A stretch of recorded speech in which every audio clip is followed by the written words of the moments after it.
বন্ধুগণ, আপনারা দেখেছেন যে আমরা এখানে শারীরিক শিক্ষা কেন্দ্রে আমাদের নারী শিক্ষার জন্য জিমনেশিয়াম তৈরি করছি। আপনারা আরও দেখেছেন আমরা কেন্দ্রীয় মসজিদ সংস্কার করেছি। যে ঢাকা মেডিকেল ছিল আমাদের মুর্তজা মেডিকেল, সেটার খুব বাজে অবস্থা ছিল, সেটাও আপনারা দেখেছেন। আমরা অনেক বড় বড় কাজ করেছি।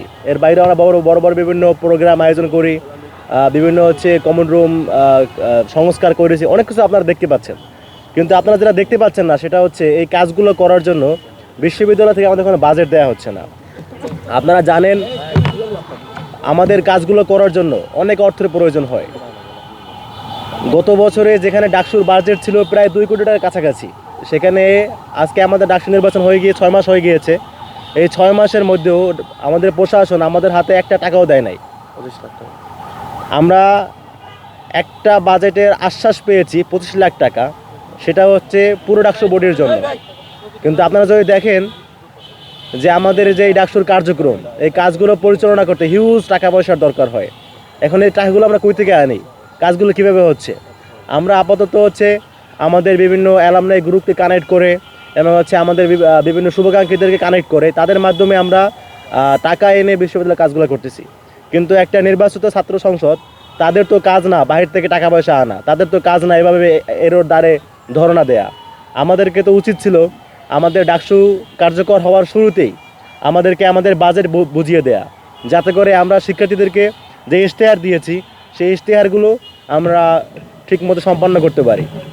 কিন্তু আজকে আমরা টাকার অভাবে অনেকগুলো কাজে করতে পারছি না, বা যেগুলো করতে পারছি সেগুলো দেখা যাচ্ছে একটা প্রোগ্রাম আমি অ্যারেঞ্জ করার জন্য যে সময়সীমা নির্ধারণ করছি সেই সময়সীমার অনেক অংশই আমাদের ব্যয় হয়ে যাচ্ছে টাকা পয়সা স্পন্সর আনার জন্য। এখন এরকম করতে গেলে তো আমরা কাজ করতে পারতেছি না। তো বিশ্ববিদ্যালয় প্রশাসনের কাছে আমরা অনেকবার গিয়েছি, আপনারা দেখেছেন, এবং তাদেরকে নানাভাবে মৌখিকভাবে লিখিতভাবে বারবার জানানো হয়েছে, অত্যন্ত নিয়মতান্ত্রিক উপায় থেকে জানানো হয়েছে।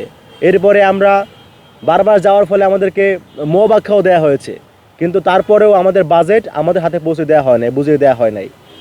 এখন এমতো অবস্থায় বাজেট শূন্যতার যে পরিস্থিতি আমাদের সাথে করা হচ্ছে, এটাকে আমরা মনে করি যে এই বর্তমান বিশ্ববিদ্যালয় প্রশাসন রয়েছে, তারা হয়তোবা চাচ্ছে ডাকসুকে অকার্যকর করে রাখার জন্য, যে ডাকসু থাকবে একটা নামমাত্র ছাত্র সংসদ, যারা কোনো কাজ করতে পারবে না টাকার অভাবে, এরকম একটা সিচুয়েশন তৈরি করে আমাদেরকে অকার্যকর করে রাখার মতো একটা পরিবেশ তারা সৃষ্টি করছে।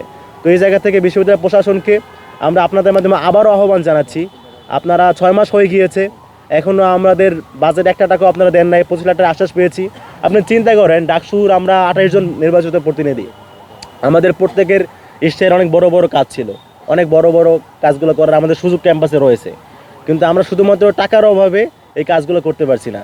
যেখানে 25 লাখ টাকাতে একটা বাজেট আপনারা দেখেছেন নিউজ মাধ্যমে এসেছে, তো সেখানে এই 25 লাখ টাকা যদি 28 জনের মধ্যে ভাগ করেন, একজনের ভাই কত টাকা পড়ে এবং সেই টাকা দিয়ে সে তার ইশতেহার কতটুকু পূর্ণ করতে পারবে? এখন বিষয়টা এমন না যে বিশ্ববিদ্যালয় ফান্ডে টাকা নাই, বিশ্ববিদ্যালয় ফান্ডে যথেষ্ট টাকা পয়সা রয়েছে, তারা বিভিন্ন জায়গায় সেগুলো ব্যয় করে।